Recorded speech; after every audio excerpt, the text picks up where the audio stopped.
बिल्कुल मत रखना। ये छोटे दायरे की बात नहीं है, ये पार्टियों से उठ के ऊपर ये देश की सभी औरतों के सम्मान की लड़ाई है और ये सीमित नहीं किया जा सकता। इसे उसी नजर से देखना होगा। अब देश के लिए सवाल यह है कि क्योंकि दोषी एक बड़ा आदमी है, तो क्या यह सिस्टम उसे सुरक्षा कवच पहना रहा है या मंशा सजा देने की है? किसी भी केस की बुनियाद एफआईआर होती है और एफआईआर एक पब्लिक डॉक्यूमेंट है। अभी तक वो डॉक्यूमेंट पब्लिक नहीं हुए। मेरा सवाल है 10 दिन क्यों लगे एफआईआर दर्ज कराने में? अहम बात यह है कि women of esteem, recognition, champions, अगर उनका यह हाल है, अगर उनको 10-10 दिन सड़कों पे भटकना पड़ रहा है, तो एक आम नागरिक का क्या हाल होगा? यह सारा देश सवाल कर रहा है। यह सिस्टम पे सवाल है, यह मेरी निजी लड़ाई नहीं है। और मैं आपको बता दूं, justice delayed is justice denied. अगर ज्यादा देर ये जस्टिस डिनाई हुआ तो सिद्धू जान की बाजी लड़ाएगा, जान की बाजी। और मैं फड़ नहीं मारता हूं। सबसे पहली बात, कार्रवाई दोषी पे नहीं, उस अफसर पे भी कीजिए जिसने 10 दिन एफआईआर दर्ज नहीं की। Lalita Kumari versus the state of UP, it is mandatory to register the FIR once a cognizable offense is deciphered. और वो जो cognizable offense proven हो गया है, तो फिर उसकी ऑप्शन नहीं है, उसे एफआईआर दर्ज करनी पड़ेगी। और अगर वो नहीं करता तो 166 के तहत 2 साल कैद भी हो सकती है। नंबर 2, सबसे बड़ा सवाल कि दोषी एक डोमिनेंट पोजीशन पे है, अक्यूज्ड एक डोमिनेंट इन्फ्लुएंशियल पोजीशन पे है। वो किसी का भी करियर बिगाड़ सकता है और किसी को भी धमका सकता है। तो फिर आप कैसे एक्सपेक्ट करते हैं कि वो इतनी डोमिनेटिंग पोजीशन पे है, एक फेयर इन्वेस्टिगेशन होगी? Where is the moral authority now? He must resign for a fair probe, for a fair investigation. FIR दर्ज इसलिए नहीं की गई,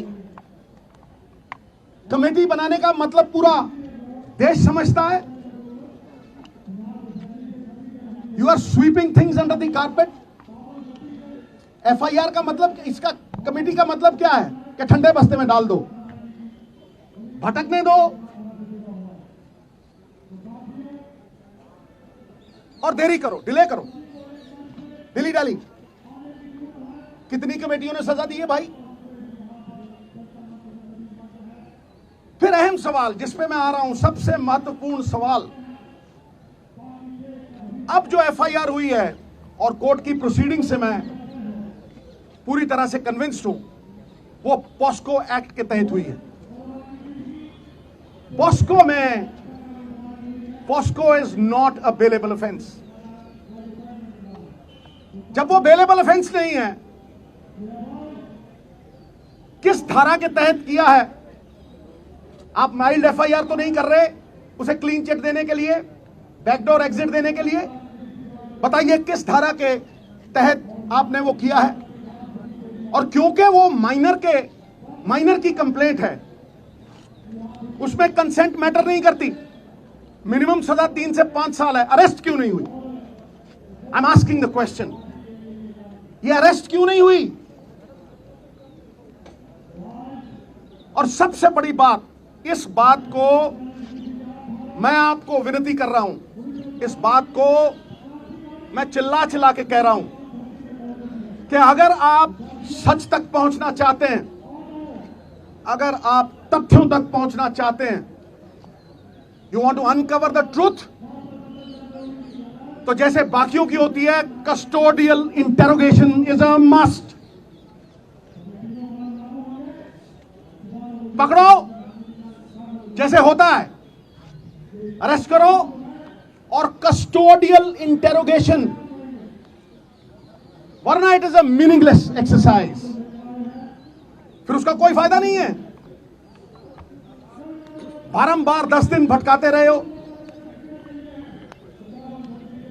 इतने बड़े बड़े लोग हैं, तालीम का जोर इतना, तहजीब का शोर इतना, अरे बरकत क्यों नहीं होती? तुम्हारी नीयत में खराबी है, तुम्हारी नीयत में खराबी है।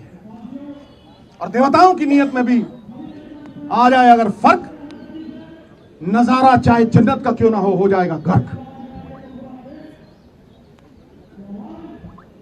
सो ये सबसे अहम मुद्दा है साहब। क्या कानून ऊंचे लोगों के लिए दोहरे मापदंड रखेगा? जिन्होंने देश को गौरवान्वित किया, जिन्होंने मेडल जीते,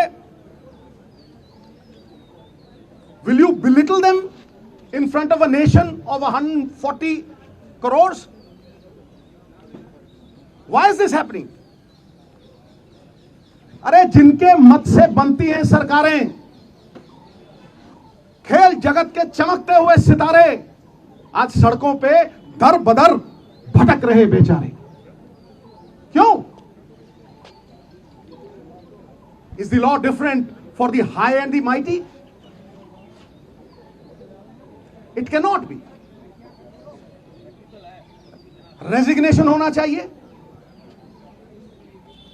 इंटेरोगेशन होनी चाहिए, और सबसे बड़ी बात, अरेस्ट करके कस्टोडियल इंटेरोगेशन। मैं इस केंद्र बिंदु पे खड़ा कर रहा हूं। केंद्र बिंदु तो ये लड़कियां हैं। अरे साहब, शेरनियों की दहाड़ है इनकी। नहीं तो जब ऐसे केस होते हैं, धन्य है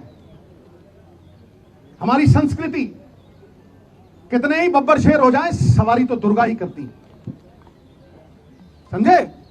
धन्य है वो मां बाप जिन्होंने ऐसी बेटियों को जन्म दिया जो जुर्रत रखती हैं, जो सवाल करती हैं। क्या आपको लगता है कि ये सिर्फ अपने लिए लड़ रही हैं? ये पूरी दुनिया की औरतों के सम्मान के लिए लड़ रही हैं। और ये दहाड़ चंद लोगों तक सीमित नहीं है, ये मूवमेंट है, movement, it is a movement. You will see support pouring from all quarters. इसे रोक नहीं सकेगा तूफान, जब झूम के उठेगा तिनकों से न टाला जाएगा। सो मेरी आपसे रिक्वेस्ट है, मैं बात लंबी नहीं खींचना चाहता, बात टेक्निकल करूंगा, बात लीगल करूंगा, और बात वो करूंगा जो देश की आवाज है। ये देश देखना चाहता है